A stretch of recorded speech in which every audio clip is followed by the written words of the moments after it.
नमस्कार, आपके साथ मैं हूं गौरव अग्रवाल और टीवी 9 भारतवर्ष के वर्ल्ड वॉर कॉन्क्लेव में आज हम आपको सीधे वॉर जोन में लेकर चलेंगे। एक ऐसा युद्ध का मैदान जहां दो देशों की सेनाएं पिछले 3 दिनों से आमने सामने हैं। जी हां, हम बात कर रहे हैं आर्मेनिया और अजरबैजान के बीच चल रही जंग की।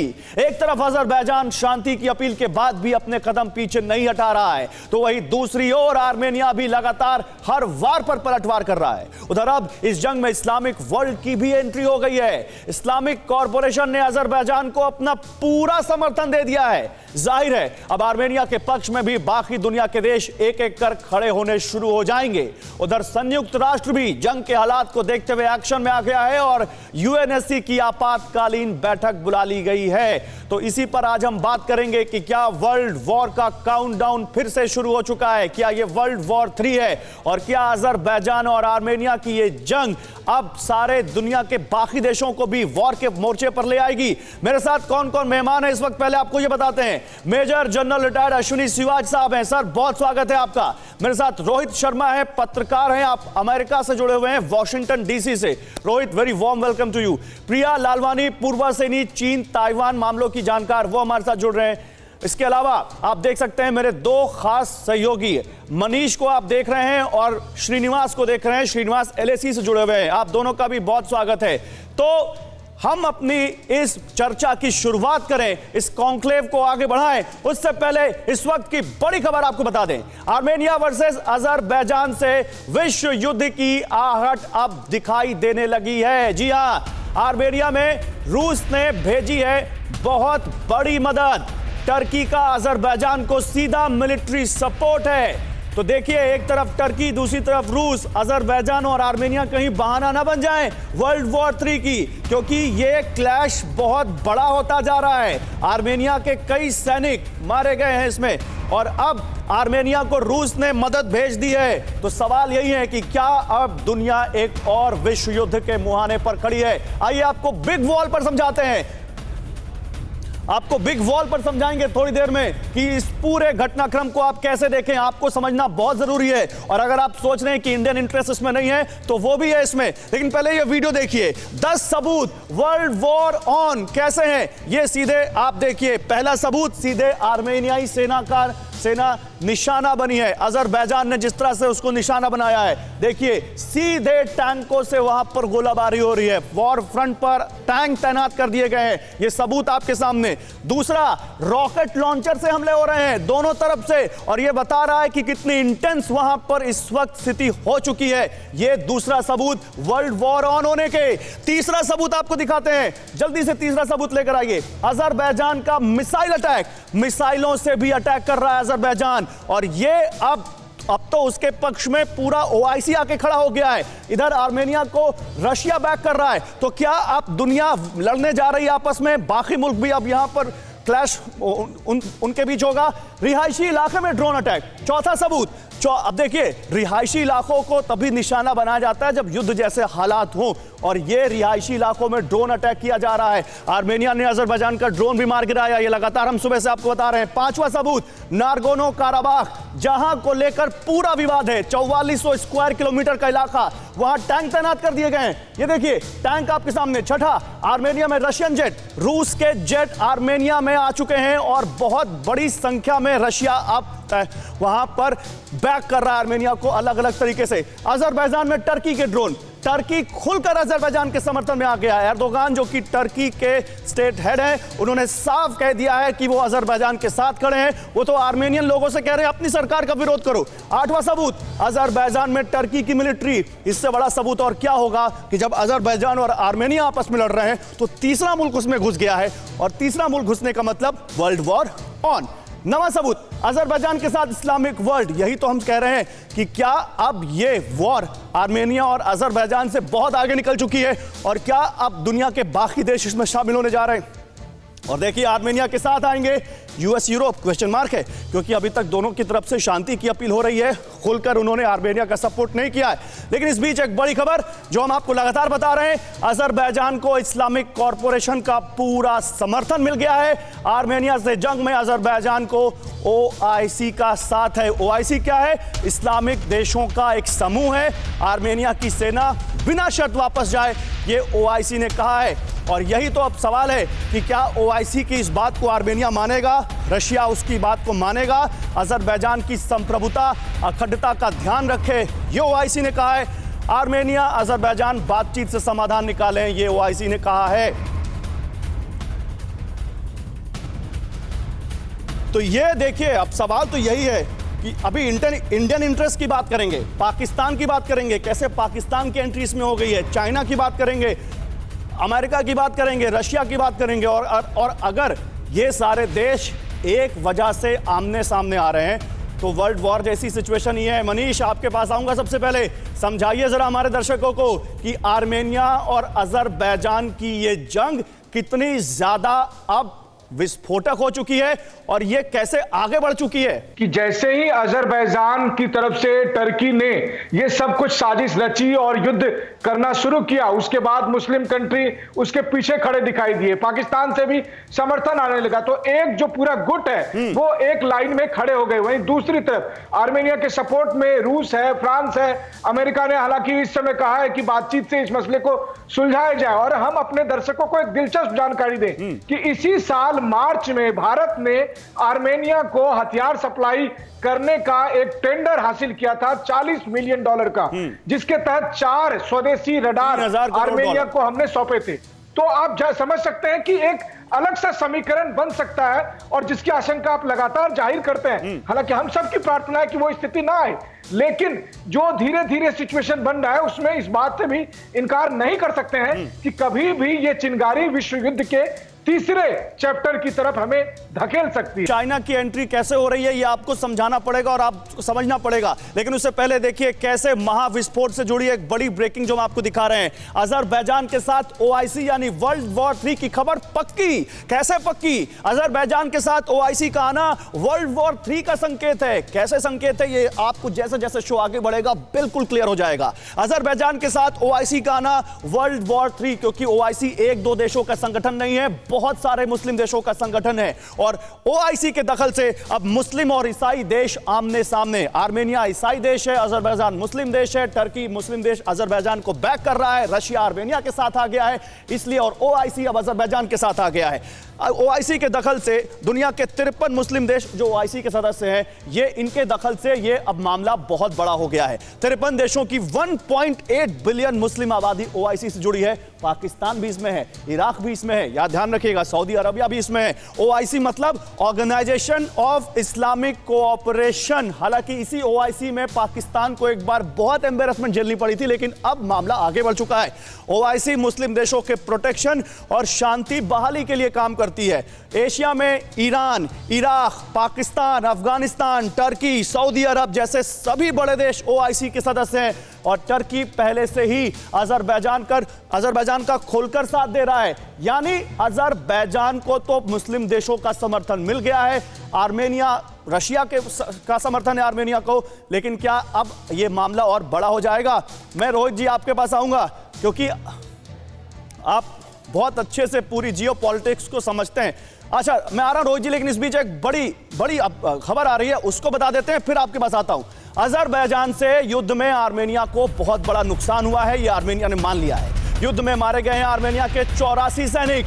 आर्मेनिया ने स्वीकारा कि युद्ध में उनका बहुत बड़ा नुकसान हुआ है और अपने बचाव में आक्रामकता से उनके सैनिक लड़े हैं, यह आर्मेनिया ने माना है। हम जान से ज्यादा आजादी को प्यार करते हैं, यह आर्मेनिया ने कहा है। तो चलिए, अभी तक दोनों देशों की तरफ से एक दूसरे को कहा जा रहा था कि नुकसान उनका हुआ है, लेकिन अब पहली बार आर्मेनिया ने अपने बड़े नुकसान की बात कबूली है। सर, ये क्या माने कि पहले आर्मेनिया, अजरबैजान, रशिया, टर्की और अब ओआईसी देशों की एंट्री, क्या दुनिया वर्ल्ड वॉर 3 के मुहाने पर जा रही है? सर देखो, इसमें कोई दो राय नहीं कि सिचुएशन काफी टेंस है और जैसे आपने बताया कहीं न कहीं ऐसा लग रहा है कि एक तरफ हो गया है क्रिश्चियन और वर्सेस मुस्लिम, क्योंकि आर्मेनिया के साथ रूस खत्म हो गया है, उसके बाद फ्रांस भी आ गया है और अजरबैजान के साथ सारा का सारा मुस्लिम वर्ल्ड इकट्ठा आ गया है। तो ये एक बड़ी फिक्र की बात है, क्योंकि ये होना नहीं चाहिए। और अब जो अगर ये होता है अजरबैजान और आर्मेनिया के बीच में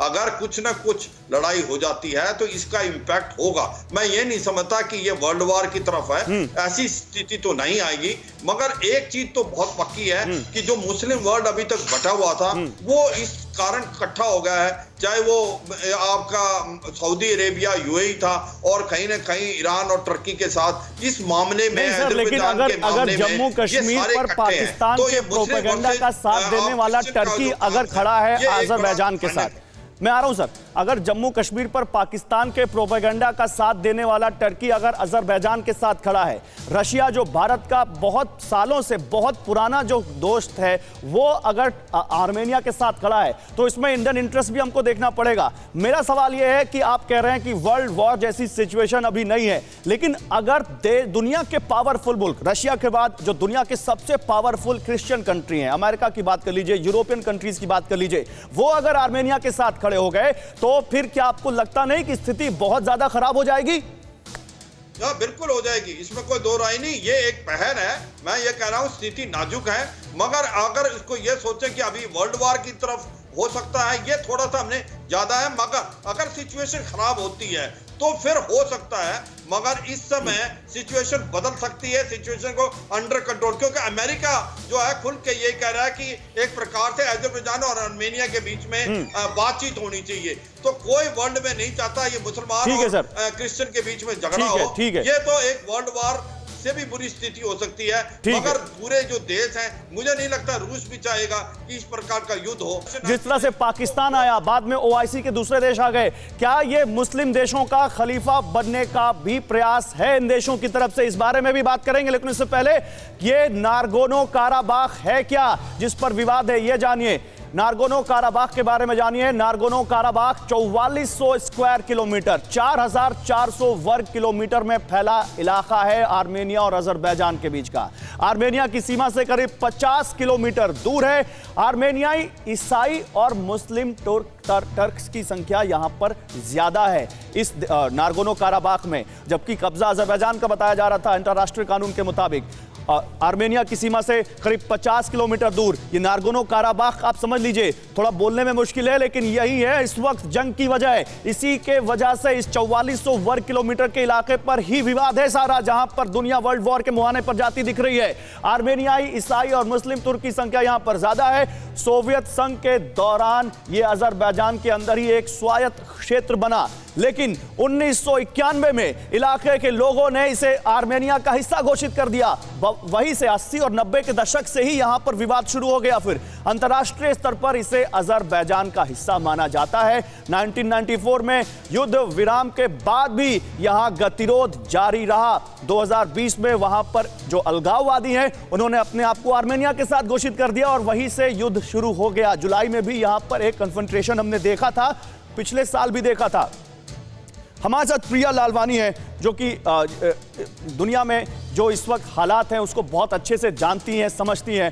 प्रिया, आर्मेनिया और अजरबैजान, क्या ये अब एक और कारण बनने जा रहा है दुनिया को आमने सामने लाने का, दुनिया के देशों को आमने सामने लाने का? मेरे ख्याल से हमें प्रार्थना करनी चाहिए कि लड़ाई ना हो। तो अगर कुछ भी हो रहा है, हमें कोशिश करनी चाहिए कि उसे कामली एनालाइज करें और सॉल्यूशन ढूंढें, जैसे कि वॉर न हो, क्योंकि अगर वॉर होगा तो सिर्फ जो आम देश हैं, कंट्रीज, उनको फायदा होगा, बाकी सबको नुकसान होने वाला है। तो लेकिन प्रिया, वॉर तो शुरू हो चुकी है। हमें कोशिश करनी, प्रिया, वॉर शुरू हुए 3 दिन हो चुके हैं, टर्की खुल के साथ आ गया है, ओआईसी खुल के साथ आ गया। मैं आपकी बात का बिल्कुल सपोर्ट करता हूं कि कहीं भी किसी के भी हक में वॉर नहीं है, लेकिन अगर वॉर लाइक कंडीशन है वहां पर, अगर इतने सारे देश अगर खुलकर सामने आ गए, तो आपको लगता नहीं कि स्थिति नाजुक हो चुकी है? नाजुक तो है, लेकिन उन देशों को कोशिश करनी चाहिए कि स्थिति फिर नॉर्मल हो जाए। ठीक है प्रिया, मैं आता हूं आपके पास, लेकिन इस बीच एक और बड़ी खबर, जैसा कि प्रिया कह रही है कि वॉर ना हो, वाकई वॉर नहीं होनी चाहिए, वॉर कोई सोल्यूशन नहीं है, लेकिन क्या करें जब वॉर शुरू हो चुकी है। आर्मेनिया अजरबैजान जंग का आज 3रा दिन है। अजरबैजान ने बहुत बड़ी स्ट्राइक की है आर्मेनिया के ऊपर और आर्मेनिया के कई मिलिट्री बेस तबाह कर दिए हैं। तस्वीरें देखिए, ड्रोन हमले से राख कर दिए हैं आर्मेनियाई बेस अजरबैजान ने, और अजरबैजान अब मानने को बिल्कुल तैयार नहीं है। उसका कहना है कि आर्मेनिया की मिलिट्री को भगा के ही छोड़ेंगे। आर्मेनिया का कहना है कि जान से ज्यादा फ्रीडम प्यारी है, यानी कोई भी मुल्क झुकने को तैयार नहीं है। प्रिया, उस कंडीशन में जब कोई भी मुल्क झुकने को तैयार नहीं है, आगे आपको क्या दिखता है फ्यूचर? आर्मेनिया एंड टर्की या दूसरी एरिया, दूसरी सेंसिटिव एरिया। लगता है प्रिया कोई टेक्निकल ग्लिच है, आपकी आवाज बहुत अच्छे तरीके से नहीं आ रही है। जरा आप एलएसी का रुख कर लेते हैं सुमित के पास, माफ कीजिएगा श्रीनिवास के पास। श्रीनिवास देखिए, यहां पर तो एलएसी पर भी वॉर लाइक कंडीशन ही है दोनों देशों की। भारत और चीन की सेना आमने सामने है। यह हफ्ता बहुत अहम है, 7वें दौर की कमांडर लेवल की मीटिंग है, WMCC की मीटिंग है, और उस बीच कल आपकी रिपोर्ट हमने सब अपने दर्शकों को दिखाई, कैसे 4-5 घंटे तक भारत के फाइटर जेट एलएसी पर पेट्रोल कर रहे थे। अभी क्या हालात हैं, और बताइए वहां पर क्या कुछ हो रहा है? गौरव, देखिए कल भी हमने वो सारी तस्वीरें आपको एलएसी से दिखाई थी कि किस तरह से हिंदुस्तान के वायुवीर लगातार एलएसी के ऊपर उड़ान भर रहे थे, चाहे वो SU-30 हो, मिराज हो, इस तरह की तमाम फाइटर्स प्लेन जो है वो लगातार यहाँ उड़ान भर रहे थे। आज हालांकि माहौल में कुछ शांति है, आज सुबह से ऐसी कोई हलचल नहीं दिखी है, लेकिन हम आपको बता दें कि पूरी तरह से तैयारी है। हम अपना लोकेशन डिस्क्लोज नहीं कर सकते, लेकिन हम आपको बता दें कि जहाँ पे हम मौजूद हैं वहाँ पे बहुत सारे ऐसे लोग हैं वायुसेना के जो यहाँ ठहरे हैं, और उनको देखकर ये साफ लगता है कि ये मुस्तैदी कितना ज़्यादा है। और एक बात हम आपको और बता दें कि तापमान लगातार गिरता जा रहा है, और जहां पे हमारी तमाम तोप, टैंक, आर्टिलरी जहां मौजूद है, जिसकी हम लगातार बात कर रहे हैं, जिसकी तस्वीरें हम दिखा रहे हैं, वहां पे तापमान 0 से 10 डिग्री नीचे तक जा चुका है। जहां हम मौजूद हैं यहां ऊंचाई समुद्र तल से तकरीबन 12,000 फीट की है, और सुबह में यहां पे तापमान 0 के करीब आ जाता है। और जिस जगह की हम बात कर रहे हैं वहां पे अपना भी ख्याल रखिएगा, क्योंकि मुझे मालूम है कि इस कंडीशन में रिपोर्टिंग करना भी बहुत मुश्किल है, इसलिए आप अपना भी बहुत ख्याल रखिएगा, और दर्शकों को लगातार आप अपनी लाइव रिपोर्टिंग के जरिए वहां की जानकारी दे ही रहे हैं। सुमित, ये हफ्ता कितना अहम है? कमांडर लेवल की 7वें दौर की बैठक, छठी जो बैठक हुई थी, उसमें एक कंक्लूजन ये निकल कर आया था कि दोनों देश अब एक्स्ट्रा फोर्सेस नहीं लाएंगे। क्या उस बात पर चीन ने माना है, चीन ने उस बात को लागू किया है? और 7वें दौर की बैठक के बारे में क्या जानकारी है? देखिए, ये हफ्ता इसलिए इम्पोर्टेंट है गौरव, क्योंकि यही हफ्ता आगे का रोड मैप तैयार करेगा। रोड मैप इसलिए क्योंकि अभी जो म्यूचुअल ट्रस्ट बना है, जो ट्रस्ट के बाद जो लगातार आपस में कंसेंसस बने हैं, वो कितने आगे जा पाएंगे। क्योंकि आपको याद है कि छठी दौर के बैठक के अंदर ना सिर्फ मिलिट्री लेवल के कोर कमांडर्स मौजूद थे, बल्कि जॉइंट सेक्रेटरी ऑफ MEA मौजूद थे। इसके अलावा कई और अफसर थे, मैं आपको फिर बता रहा हूँ, लेफ्टिनेंट जनरल 2 थे, और ये म्यूचुअल कंसेंसस दोनों तरफ से लगातार बन रहा था। लेकिन अब अगर चीन वो म्यूचुअल कंसेंसस तोड़ता है, तो इसका मतलब आप कोई भी मैकेनिज्म तैयार कर लीजिए, आप उसमें किसी भी अधिकारी को शामिल कर लीजिए, चीन का स्पष्ट है, यानी चीन की इंटेंशन बहुत खराब है। ठीक है सुमित, देखिए एलएसी की और चाइना की बात हम क्यों कर रहे हैं, क्योंकि अजरबैजान और आर्मेनिया की जंग आप देख रहे हैं, तो आप एलएसी नहीं भूल सकते। इसमें पाकिस्तान की एंट्री हो गई है, इसलिए चीन को आप नहीं छोड़ सकते। इराक की एंट्री हो गई है, ईरान की एंट्री हो गई है, तो चीन को छोड़ नहीं सकते। रशिया और अमेरिका की अगर एंट्री होगी, रशिया तो आ ही चुका है, अमेरिका की एंट्री होती है, तो आप चीन को नहीं छोड़ सकते। और भारत का आर्मेनिया ने खुलकर सपोर्ट किया है कश्मीर के मुद्दे पर, तो पाकिस्तान अजरबैजान के साथ चला गया है, तो चाइनीज एंगल भी खंगालेंगे इसमें। लेकिन उससे पहले एक बड़ी खबर, अजरबैजान ने रिहायशी इलाकों में ड्रोन दागे हैं। जंग के बीच पूरे नारगोनो काराबाख में गजब की दहशत है। अजरबैजान की आर्मेनियाई मुल्क के लोगों को, आर्मेनियाई सेना को भगाने की कोशिश है, और वो कोशिश आप इस तस्वीर में भी देख सकते हैं। पूरे नारगोनो काराबाख 4400 स्क्वायर किलोमीटर का इलाका इस वक्त दिन रात दहशत में है। हर सांस वो दहशत में लेने को मजबूर है, क्योंकि ड्रोन से हमला कर रहा है अजरबैजान। यहां पर ये तस्वीरें देखिए,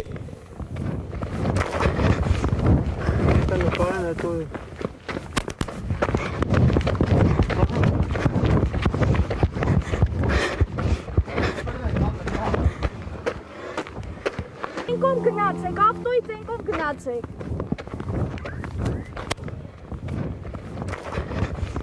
तो तस्वीरें देखिए, और इस तस्वीर में आप देख सकते हैं कुछ जर्नलिस्ट को भी यहां पर रिपोर्टिंग कितनी वॉर लाइक सिचुएशन जहां होती है, या कहें जहां वॉर छिड़ी होती है, वॉर लाइक सिचुएशन नहीं, यहाँ तो वॉर शुरू हो चुकी है, तो रिपोर्टिंग करना कितना ज्यादा मुश्किल होता है जर्नलिस्ट के लिए। वो भी देखिए यहाँ पर कैसे जर्नलिस्ट जो जिनकी जैकेट पर प्रेस लिखा हुआ है कैसे भागते हुए। लेकिन ये तस्वीरें बता रही हैं कि स्थिति कितनी ज्यादा खराब है नारगोनो काराबाख की। नारगोनो काराबाख में जो आर्मेनियाई मूल के लोग हैं, जो टर्किश मुस्लिम हैं, उन लोगों को इस वक्त किस तरह से इस जंग के बीच दहशत भरे माहौल में जीना पड़ रहा है। उनको नहीं मालूम उनका फ्यूचर क्या है, क्योंकि एक तरफ अजरबैजान के ड्रोन आ रहे हैं, तो दूसरी तरफ उनको नहीं मालूम कि कल उनका फ्यूचर क्या होगा।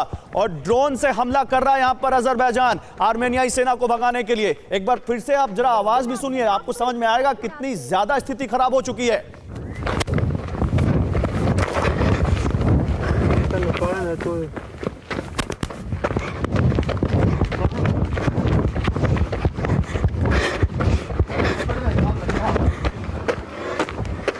Inkom Gnacek, aftujte Inkom Gnacek.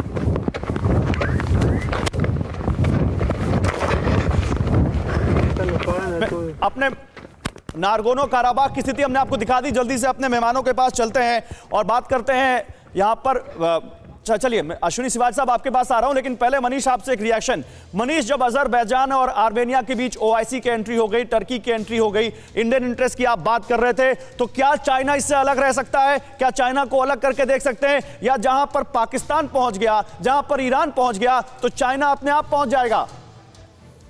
देखिए, इसमें कोई दो राय नहीं कि चीन भी अभी मौके की ताक में है, और चीन अभी फिलहाल कम से कम प्रत्यक्ष तौर पर इसमें सामने तब तक नहीं दिखेगा जब तक कि अमेरिका या कुछ और देश खुलकर सामने ना आए। क्योंकि हमें यह ध्यान रखना है कि आर्मेनिया की तरफ से रूस खड़ा है, और ऐसी स्थिति में चीन टर्की या पाकिस्तान के प्रति हमदर्दी रखते हुए भी अजरबैजान के साथ खुलकर साथ नहीं दिखाई देगा, बल्कि अभी बस कहिए कि फॉर्मेलिटी के तौर पर यही कहेगा कि सब बातचीत के जरिए इस समस्या का समाधान निकालें। और आज जब यूएन की सिक्योरिटी काउंसिल में मीटिंग होनी है, तो उसमें चीन क्या सोचता है या चीन क्या करने वाला है, वो पत्ते भी बहुत हद तक साफ हो जाएंगे। ठीक है, वो बहुत हद तक अपने आप साफ हो जाएगा। लेकिन इस बीच एक बड़ी खबर आपको बताएं, और खबर क्या आपको समझाते हैं कि कैसे भारत पर इसका असर होगा। आर्मेनिया और अजरबैजान का जो युद्ध चल रहा है, भारत पर क्या असर हो सकता है, यह आपको समझना चाहिए। क्योंकि देश भारत दुनिया में अगर इतनी बड़ी अगर कहीं जंग छिड़ी है,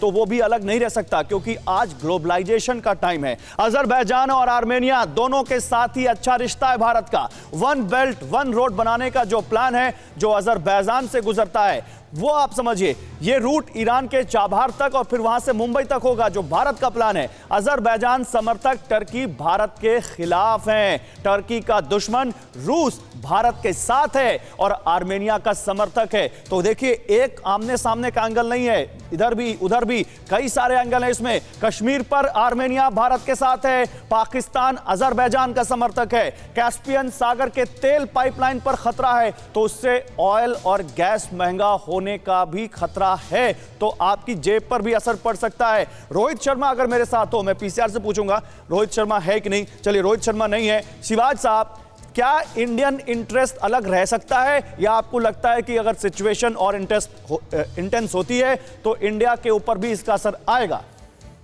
बिल्कुल आएगा गौरव, इसमें कोई दो राय नहीं। और सिचुएशन काफी कॉम्प्लेक्स होगी। जिस तरीके से आपने बताया है कि भारत के रिलेशन आर्मेनिया के साथ बेटर हैं, रूस के साथ अच्छे हैं, आर्मेनिया के साथ रूस है, और अजरबैजान के साथ सारे के सारा मुस्लिम वर्ल्ड आ गया है, तो एक क्रिश्चियन वर्सेस मुस्लिम वाली जो बात आ गई है। मगर भारत ऐसी चीज में नहीं पड़ना चाहेगा, क्योंकि भारत के रिलेशन आर्मेनिया से भी अच्छे हैं, अजरबैजान से भी अच्छे हैं। क्योंकि अगर पूरा मुस्लिम वर्ल्ड आ जाता है अजरबैजान में, हम नहीं चाहेंगे खुल के किसी के अगेंस्ट आए, और हम चाहेंगे कि स्थिति को कंट्रोल में लाया जाए और किसी प्रकार से युद्ध को टाला जाए, क्योंकि युद्ध किसी के फायदे में नहीं है। मगर ये एक बहुत बड़ा कॉम्प्लेक्स एंगल आ गया है कि अजरबैजान के साथ भी हमारे रिलेशन, जैसे आपने बताया 4 बार से हमारी गैस पाइपलाइन उधर तक जानी है, हम दोनों से ही अच्छे रिलेशन रखते हैं। मुझे लगता नहीं कि चीन इस टाइम में किसी की तरफ आएगा, क्योंकि चीन को पता है उसको फायदे दोनों में है, आर्मेनिया के साथ भी और अजरबैजान के। शायद वो नहीं खुल के आएगा, मगर ये ऐसी स्थिति है, तो क्या ये पूरा दारोमदार, अगर अमेरिका खुल के आता है तो स्थिति में फिर कॉम्प्लेक्सिटी आएगी। एज ऑन टुडे सवाल यही है, तो क्या ये पूरा दारोमदार आज यूएनएससी की होने वाली मीटिंग पर आकर टिक गया है? मनीष, मैं आता हूं शिवाज साहब। इसमें कोई दो राय नहीं कि अभी जब संयुक्त राष्ट्र के सुरक्षा परिषद की ये मीटिंग होगी तो एक मनोवैज्ञानिक दबाव तो जरूर दोनों देशों पर पड़ेगा और साथ ही साथ इसके समर्थन करने वाले देशों पर पड़ेगा।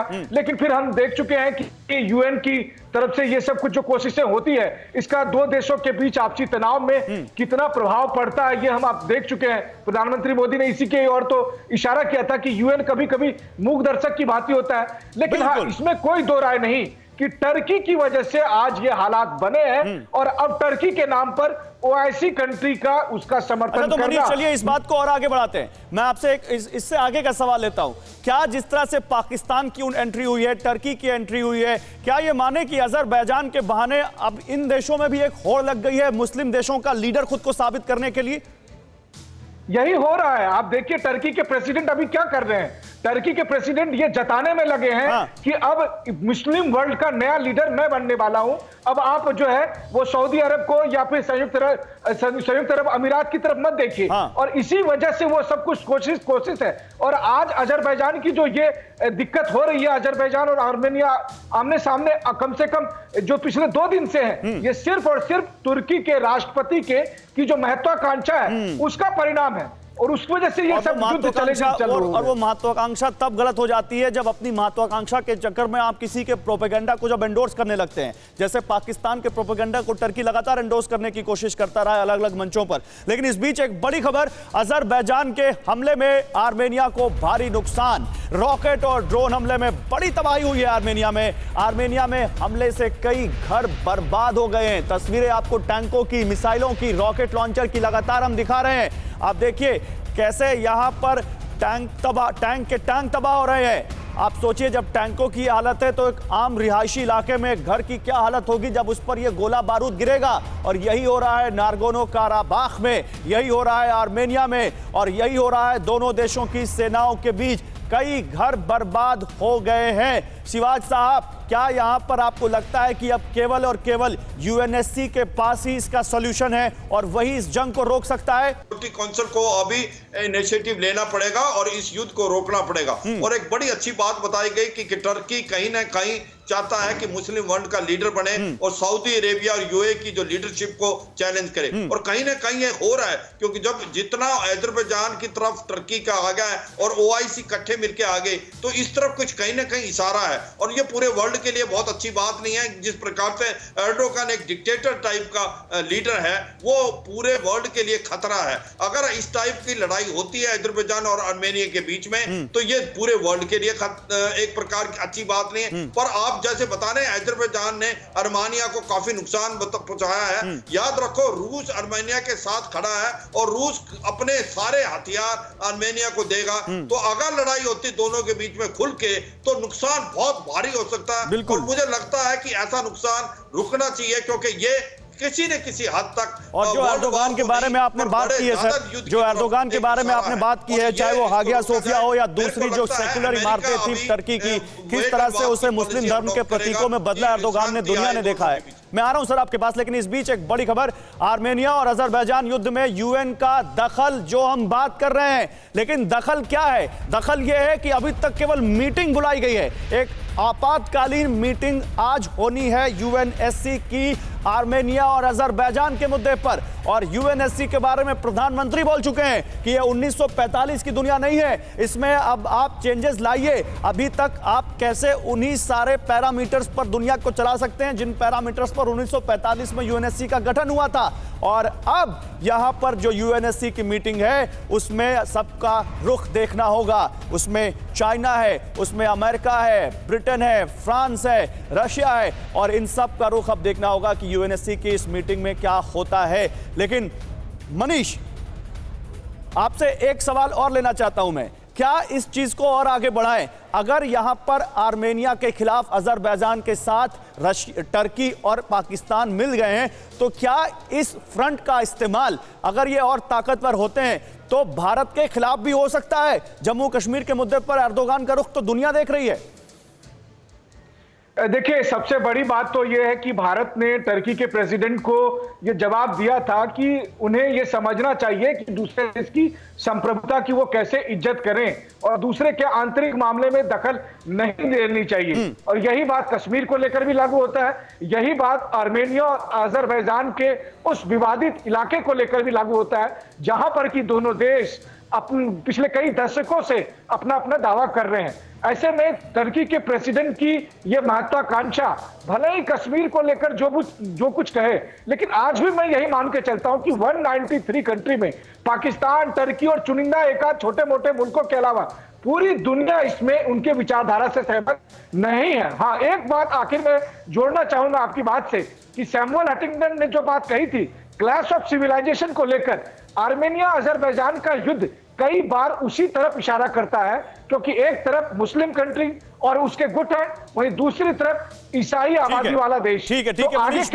आप रहिए मेरे साथ, मनीष आप रहिए मेरे साथ, जरा बिग वॉल पर और अच्छे से इस स्थिति को समझाते हैं अपने दर्शकों को, और अच्छे से समझिए। आपको एक भी हम पॉइंट आपको छोड़ेंगे नहीं ये समझाने में कि कैसे अब आर्मेनिया और अजरबैजान की जंग दो देशों की जंग से आगे बढ़ चुकी है। ये समझिए, सुलह की राह निकलेगी? सवाल, क्वेश्चन मार्क। क्यों? क्योंकि दोनों देशों पर शांति के लिए कई यूरोपीय देशों का दबाव है। फ्रांस वहां पर कर चुका है उनसे अपील, बेल्जियम, जर्मनी, ब्रिटेन, ये सभी यूरोपियन कंट्री चाहते हैं कि ये सुलह हो जाए। लेकिन सवाल अभी है, क्वेश्चन मार्क लगा हुआ है, क्योंकि कोई सुलह के हालात नहीं दिख रहे। यूरोपीय देशों के दबाव में ही यूएन सिक्योरिटी काउंसिल की बैठक हो रही है। आर्मेनिया अजरबैजान पर युद्ध रोकने के लिए दबाव बनाया जाएगा, ये तो तय है, लेकिन क्या यह दबाव काम आएगा? सवाल है। यूएन महासचिव ने दोनों देशों से तुरंत युद्ध विराम के लिए कहा है, लेकिन 3 दिन हो चुके हैं, जंग जारी है और इंटेंस हो रही है। देखिए, और यही सवाल है यहां पर कि क्या यह सुलह की राह निकलेगी इस युद्ध में? इस बीच एक बड़ी खबर आ रही है,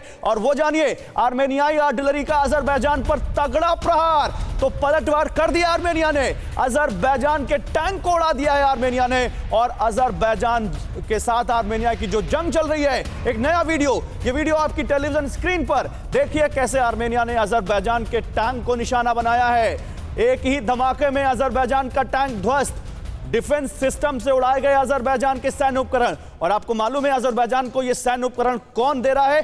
टर्की दे रहा है, टर्की मदद कर रहा है। हमारे साथ रिटायर्ड ब्रिगेडियर विनोद दत्ता साहब हैं, डिफेंस एक्सपर्ट। बहुत स्वागत है सर, आप थोड़ी देर से हमारे साथ ज्वाइन कर रहे हैं। लेकिन सर, आर्मेनिया और अजरबैजान में जो जंग चल रही है, लगातार हम इसमें इंडियन इंटरेस्ट भी ढूंढ रहे हैं, और ये भी ढूंढ रहे हैं कि दुनिया इस जंग के बहाने कहां पर जाकर रुकेगी। आपका कमेंट सर। देखिए, ये काफ़ी पुरानी कॉन्फ्लिक्ट है दोनों देशों के, और सन 80 के बाद जब सोवियत कोलैप्स हुआ तो अजरबैजान जो ऑयल रिच एरिया है, वहाँ के जो लोग थे, उन्होंने खासकर जो एनके रीजन है उसके जो लोग थे, उन्होंने आर्मेनिया के साथ जाना पसंद किया, जो एक क्रिश्चियन बाहुल्य देश है। और इस तरह के जो एथनिक और जो पॉलिटिकल कॉन्फ्लिक्ट है इन देशों की, ये काफ़ी दिनों से सुलग रही थी, और काफ़ी इंटरनल इसमें काफ़ी विवाद थे। और अब ये नहीं सर, वो आप जो कह रहे हैं, बिल्कुल ये सारी बातें तो अभी तक पब्लिक डोमेन में आ चुकी हैं। आपका एक्सपर्टीज क्या कहता है? क्या अमेरिका की एंट्री होगी इस वॉर में, या अभी तक वही तक जो उनका रुख है वही तक रहेंगे? क्या यूरोपियन कंट्रीज भी आर्मेनिया के साथ आ सकते हैं? देखिए, अमेरिका की अगर आप इतिहास देखें तो अमेरिका जहां भी आजकल एनर्जी का सोर्स है, जो ऑयल है, वहां अमेरिका की दृष्टि है। आप वेनेजुएला को देखिए, आप गल्फ में अमेरिकन प्रेजेंस देखिए। जब से अमेरिका वहां आया है, मुझे नहीं लगता अमेरिका वहां से वापस गया है, और न जाने की कोई इस तरह की कोई तवक्को है। तो जिस तरह का ऑयल रिसोर्सेज वहां है, मुझे पूरा यकीन है कि अमेरिका की प्रेजेंस, चाहे वो ओवर्ट रूप में हो या कोवर्ट रूप में हो, वो जरूर होगी। ठीक है सर, आप मेरे साथ रहिए, समय बहुत कम है, जल्दी से एक एक रिएक्शन अपने सभी मेहमानों से लेते हैं। शिवाज साहब, आपसे शुरू करते हैं, आपको कुछ कहना भी है। शिवाज साहब, बताइए क्या कहना चाहते हैं? देखो, मैं यही कहूंगा, इसमें कोई दो राय नहीं। अमेरिका का अपना इंटरेस्ट देखेगा कि किस प्रकार से वो आर्म सप्लाई कर सकता है। अगर ऑयल है तो ऑयल का इंपॉर्टेंस बहुत है, मगर अब टाइम ऐसा है कि वो वाइट एंड वाद की पॉलिसी में किसी की तरफ जाएगा नहीं, ना अजरबैजान ना आर्मेनिया। मगर एक चीज पक्की हो गई है, मुसलमान और क्रिश्चियन के बीच का जो ये युद्ध है, अजरबैजान और आर्मेनिया का, एक प्रकार से बहुत भयानक युद्ध हो सकता है अगर अभी रोका नहीं गया तो, क्योंकि स्थिति अगर कंट्रोल में की जा सकती है तो अगले हफ्ते 10 दिन में की जा सकती है। और अगर आर्मेनिया के साथ रशिया आ गया है और फ्रांस आ गया और दूसरे क्रिश्चियन देश आ गए हैं और अजरबैजान के साथ पूरा मुस्लिम वर्ल्ड खड़ा है। क्या आप पर भी बरपा है जालसाजी का कहर? सपने टूटे आपके, न घर के न घाट के।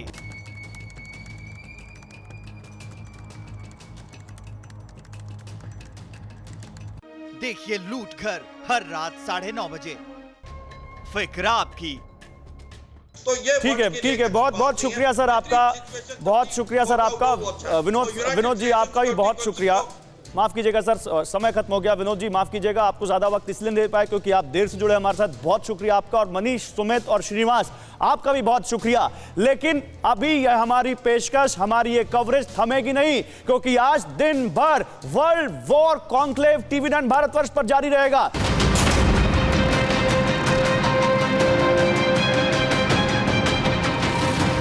क्या आप पर भी बरपा है जालसाजी का कहर? सपने टूटे आपके, न घर के न घाट के।